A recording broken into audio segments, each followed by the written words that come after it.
വില്ലനായി വന്ന് മലയാളികളുടെ ആക്ഷൻ ഹീറോയായി ഒടുവിൽ ജനമനസ്സുകൾ കീഴടക്കിയ ജനസേവകനായി മാറിയ സുരേഷ് ഗോപി. സിനിമയിലും ജീവിതത്തിലും തന്റേതായ കയ്യൊപ്പ് ചാർത്തിയ ആ അതുല്യ പ്രതിഭയ്ക്ക് ഇന്ന് 68ാം പിറന്നാൾ. ഇന്ന് മലയാളം ആഘോഷിക്കുന്നത് ഒരു നടന്റെ പിറന്നാൾ മാത്രമല്ല, ഒരു പോരാളിയുടെ കൂടിയാണ്. തുടക്കം ചെറിയ വില്ലൻ വേഷങ്ങളിൽ, എന്നാൽ കഴിവിനെ ആർക്കും തളയ്ക്കാൻ കഴിയില്ലെന്ന് അദ്ദേഹം തെളിയിച്ചു. ഇന്നലെ, മണിച്ചിത്രത്താഴ് തുടങ്ങിയ സിനിമകളിലൂടെ താൻ വെറുമൊരു നടനല്ലെന്ന് അദ്ദേഹം ഉറപ്പിച്ചു. എന്നാൽ യഥാർത്ഥ മാറ്റം സംഭവിച്ചത് ഷാജി കൈലാസ്, രഞ്ജി പണിക്കർ കൂട്ടുകെട്ടിലാണ്. തലസ്ഥാനം, ഏകലവ്യൻ തുടങ്ങിയ ചിത്രങ്ങൾ സുരേഷ് ഗോപി എന്ന താരത്തെ മലയാള സിനിമയുടെ സൂപ്പർ സ്റ്റാർ പദവിയിലേക്ക് ഉയർത്തി.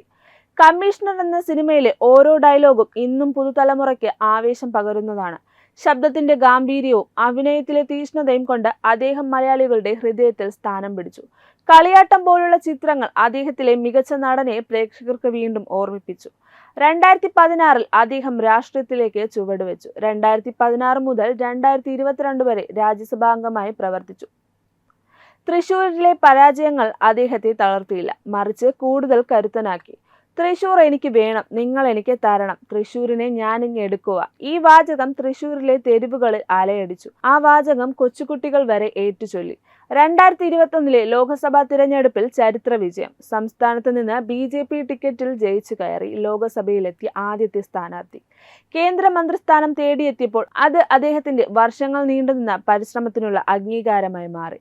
റീലിൽ നിന്ന് റിയൽ ലൈഫിലേക്ക് എത്തിയ ഈ നായകനിപ്പോൾ പയറ്റിത്തെളിയുന്നത് രാഷ്ട്രീയത്തിന്റെ കടുത്ത ഗോതയിലാണ്.